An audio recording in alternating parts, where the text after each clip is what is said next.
അതെ, എനിക്ക് ഇച്ചിരി തണുത്തോളം കുടിക്കാൻ തോന്നുന്നുണ്ടേ. അപ്പം ഞാൻ കുടിക്കാനായിട്ട് ഫ്രിഡ്ജിനെടുത്ത് പോവാ. അടിപൊളി ഫ്രിഡ്ജാണ്.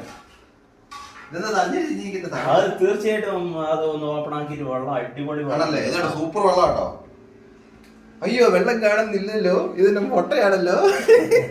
ഇതാണ് വ്യത്യസ്തമായ ഇൻക്യുബേറ്റർ. കോഴിക്കുഞ്ഞിനെ വിരിയിക്കുന്നല്ലേ?